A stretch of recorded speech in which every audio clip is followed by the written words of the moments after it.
Hi everyone, last topic हमने discuss किया था कि हमारे फाइनेंशियल स्टेटमेंट के बारे में।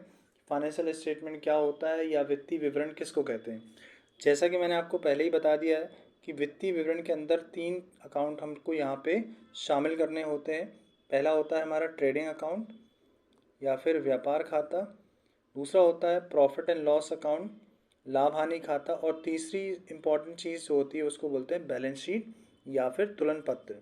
हम वन बाय वन तीनों ही चीज़ों को समझेंगे कि ये तीनों ही चीज़ें होती क्या है और कैसे इसको बना सकते हो आप। चलिए तो शुरू करते हैं। हम अब समझेंगे ट्रेडिंग अकाउंट क्या होता है या फिर व्यापार खाता क्या होता है। देखो, एक व्यापारी जो व्यापार कर रहा है, ठीक है, वो जितनी भी सारी उसने व्यापार में क्रियाएं की होंगी, जितने भी सारे लेन देन किए होंगे और साल भर उसने जितना भी मेहनत की है अपने व्यापार में, उस व्यापार से उसको होने वाले लाभ या हानि की उसको जानकारी चाहिए होती है।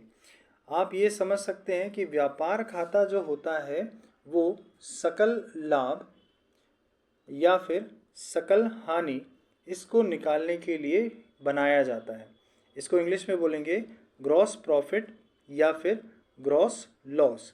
ठीक है, एक व्यापारी अपने व्यापार में ग्रॉस प्रॉफिट या ग्रॉस लॉस उसको कितना हुआ है एक साल के अंदर, वो पता लगाने के लिए एक व्यापारी ट्रेडिंग अकाउंट या फिर व्यापार खाते को बनाता है। अब हम समझते हैं कि व्यापार खाता बनता कैसे है, उसका फॉर्मेट क्या होता है। चलिए शुरू करते हैं। सबसे पहले यहाँ पर फॉर्मेट जो है हमारा टी शेप फॉर्मेट होता है। ये हमारा लेफ्ट हैंड साइड जो होगा वो डेबिट साइड हो जाएगा और राइट हैंड साइड जो होता है वो क्रेडिट साइड होता है। इस खाते को बनाने की क्या प्रोसेस है। डेबिट साइड जो होता है, इस तरफ जितने भी हमारे व्यापार के डायरेक्ट एक्सपेंसेस होते हैं उन सभी को यहाँ पे रिकॉर्ड किया जाएगा। हिंदी में इसको कहेंगे प्रत्यक्ष व्यय, प्रत्यक्ष व्यय। ठीक है, और क्रेडिट साइड पे जितनी भी डायरेक्ट इनकम होती है उन सभी इनकम्स को हम क्रेडिट साइड पर रिकॉर्ड करेंगे। हिंदी में इसको बोलेंगे प्रत्यक्ष आय। ठीक है, ये हो गया। अब जब आपके सामने क्वेश्चन आएगा तो क्वेश्चन में बहुत सारे ट्रांजैक्शंस या बहुत सारे लेन देन दिए होंगे। उन सभी लेन देनों में बहुत सारे व्यय होते हैं, बहुत सारी आय दी रहेंगी। हमें करना ये होगा कि हमें इन्हीं लेन देनों में से ये आइडेंटिफाई करना है, ये छांटना पड़ेगा कि हमारे लिए कौन सी प्रत्यक्ष व्यय है और कौन सा हमारे लिए प्रत्यक्ष आय है। ये आपको आइडेंटिफाई करते बनना चाहिए, तभी जाकर के आप व्यापार खाते को बना सकते हो। अब हम आपको एक बहुत अच्छा तरीका बताएंगे जिससे कि आप व्यापार खाते के लिए जितने भी डायरेक्ट एक्सपेंसेस होंगे और डायरेक्ट इनकम है वो आप बहुत आसानी से आइडेंटिफाई कर पाएंगे। चलो अब हम देखते हैं कि डायरेक्ट एक्सपेंस होता क्या है या प्रत्यक्ष व्यय क्या होता है। देखिए, प्रत्यक्ष व्यय से मतलब होता है कि ऐसे व्यय होते हैं, ऐसे खर्चे होते हैं हमारे जो हमारे प्रोडक्ट से संबंधित होते हैं या फिर प्रोडक्ट के उत्पादन से संबंधित जितने भी खर्चे होते हैं वो सभी खर्चे प्रत्यक्ष व्यय कहलाएंगे, जिनको आपको डेबिट साइड पे रिकॉर्ड करना होता है। अब इसका और अगर हम अलग तरीके से इसको समझें तो ऐसे व्यय होते हैं जैसे कि माल को खरीदने से संबंधित होगा, माल को तैयार करने से संबंधित होगा, माल के निर्माण करने से संबंधित है, मतलब प्रोडक्शन से संबंधित है। तो जितने भी सारे खर्चे आपको माल को तैयार करने में लग रहे हैं जिससे कि वो माल आपका सेल होने के लिए रेडी हो जाए। ठीक है, जो भी आपके पास कच्चा माल होगा उस माल पे आप बहुत सारा प्रोसेस करेंगे, बहुत सारी क्रियाएं करेंगे जिससे कि वो आप बेचने के काबिल उसको बना पाएंगे और उन सभी क्रियाओं में लगता है पैसा।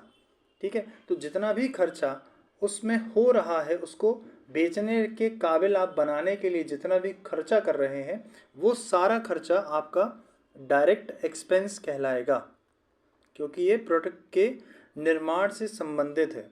तो आपको याद रखना है कि जितना भी खर्चा हमारे प्रोडक्ट के या हमारे माल के निर्माण से संबंधित हो रहा है वो सारा खर्चा आपका डायरेक्ट एक्सपेंस है या फिर प्रत्यक्ष व्यय है। इसी प्रकार हम यदि डायरेक्ट इनकम की बात करें तो इनकम में क्या होगा कि सेल जो होगी आपकी, ठीक है, आप क्या कर रहे हैं, सेल कर रहे हैं, आप क्या कर रहे हो, विक्रय कर रहे हो। तो जितना भी विक्रय आपने किया, विक्रय करने से जो भी आपका पैसा आ रहा है वो सारी इनकम्स जो होंगी वो आपकी डायरेक्ट इनकम मानी जाएगी या फिर प्रत्यक्ष आय माना जाएगा, क्योंकि ये किससे संबंधित हो गया, प्रोडक्ट से संबंधित है। तो आपको केवल याद रखना है कि हमारे प्रोडक्ट के मैन्युफैक्चरिंग से संबंधित या प्रोडक्ट के निर्माण से संबंधित जो भी खर्चे होंगे वो सभी खर्चे किस में आएंगे, डायरेक्ट एक्सपेंस कहलाएंगे।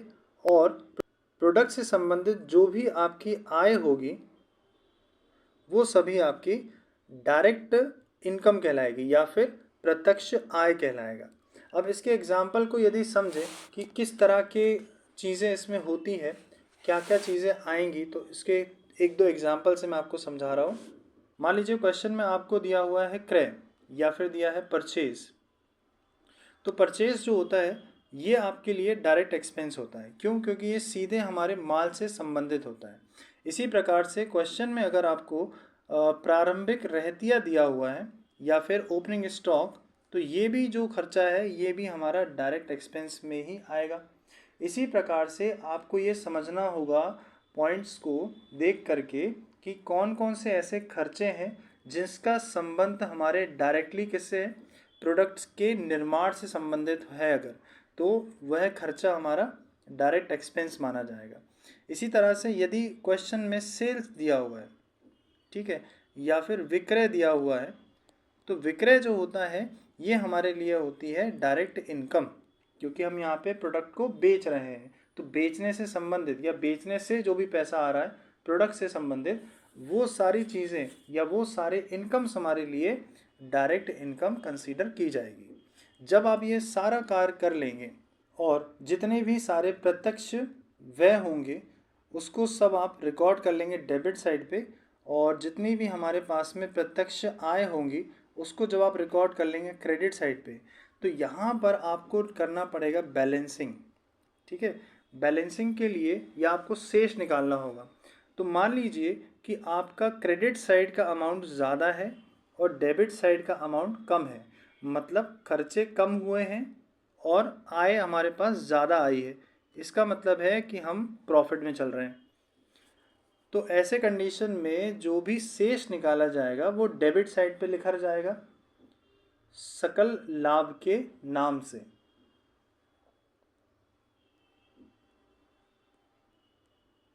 ठीक है, क्यों? क्योंकि हम देख पा रहे हैं कि हमारा डेबिट साइड का अमाउंट कम आ रहा है और क्रेडिट साइड का अमाउंट ज़्यादा आ रहा है, मतलब आय ज़्यादा हुई है और व्यय कम हुए हैं। तो जितना भी डिफरेंस का अमाउंट होगा वो हमारे लिए सकल लाभ कहलाएगा, और सकल लाभ को हम लिखेंगे डेबिट साइड में। ठीक है, यही हमारे लिए ग्रॉस प्रॉफिट है। अब यदि इसका रिवर्स कर दिया जाए कि आपके लिए आय आपकी कम आई है और खर्चे आपके ज़्यादा हो गए, तो ऐसे कंडीशन में आपको हुआ है सकल हानि, सकल हानि या फिर ग्रॉस लॉस हुआ है। तो अगर क्रेडिट साइड पे बैलेंस आ रहा है इसका मतलब है कि ग्रॉस लॉस हुआ है, और यदि डेबिट साइड की बैलेंसिंग आ रही है इसका मतलब है कि हमको प्रॉफिट हुआ है, जिसको हम ग्रॉस प्रॉफिट के नाम से जानते हैं। तो ओवरऑल आपको ये याद रखना है कि व्यापार खाता जो होता है, एक व्यापारी अपने व्यापार में सकल लाभ या सकल हानि या फिर ग्रॉस प्रॉफिट और ग्रॉस लॉस को पता करने के लिए ही तैयार करता है।